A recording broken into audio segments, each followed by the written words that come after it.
माता सीता की खोज में निकले हनुमान जी लौटते वक्त रावण के सोने की लंका को जला देते हैं। इस भयावह अग्निकांड के बाद रावण क्रोध से लाल हो जाता है और वे हनुमान जी से युद्ध करने के लिए निकल जाता है। कुछ देर चलने के बाद उसे राम नाम की ध्वनि सुनाई देती है। राम की आवाजों का पीछा करते हुए जब रावण हनुमान के पास पहुंचा तो वे उनसे युद्ध करने का प्रस्ताव रखा। रावण ने हनुमान से कहा कि हे वानर, मैं तेरे प्रभु राम से पहले तुझसे युद्ध करना चाहता हूं, लेकिन तू डर मत, मैं तेरी जान नहीं लूंगा। इस युद्ध में शर्त सिर्फ यह रहेगी कि हम दोनों एक दूसरे पर मुष्टिका यानी मुक्के से प्रहार करेंगे।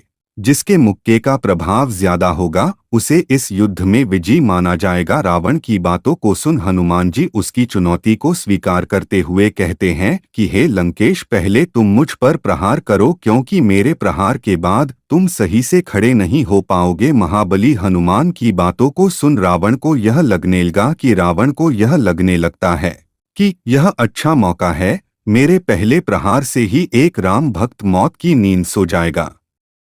हालांकि रावण का ये इरादा गलत साबित होता है, क्योंकि उसके एक मुक्के के प्रहार से हनुमान जी के शरीर पर कोई असर नहीं होता है।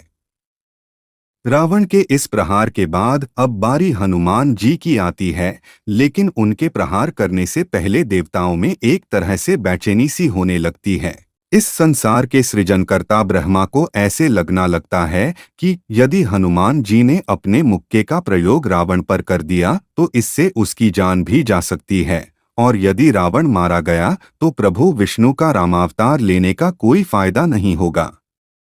इसके बाद भगवान ब्रह्मा हनुमान जी के सामने प्रकट हुए और उनसे रुकने को कहा। हालांकि बजरंगबली रावण की चुनौतियों को स्वीकार कर लिए थे, इसलिए उन्होंने उनसे कहा कि हे ब्रह्मा देव, यदि मैंने इस समय रावण पर प्रहार नहीं किया तो यह संसार मुझे कायर समझेगी। हनुमान जी की बातों को सुन ब्रह्मा जी ने उनसे कहते हैं कि ठीक है पवनपुत्र, तुम रावण पर प्रहार करो, लेकिन इतनी ताकत से ही उस पर प्रहार करना जिससे उसकी मौत ना हो, अन्यथा इस दुनिया की पूरी विधि विधान बदल जाएगी। ब्रह्मा जी के आदेश को मानते हुए हनुमान जी रावण पर कम बल से प्रहार करते हैं, जिससे वह मूर्छित हो जाता है। लेकिन कुछ समय बाद उसकी आंखें खुलती है तो वे हनुमान जी के वास्तविक रूप को पहचान लेता है। वो समझ जाता है कि ये राम का भक्त कोई साधारण बंदर नहीं है, बल्कि भगवान शंकर का साक्षात अवतार है। इस मुष्टिका युद्ध के बाद रावण ने हनुमान के सामने खुद की हार स्वीकार की।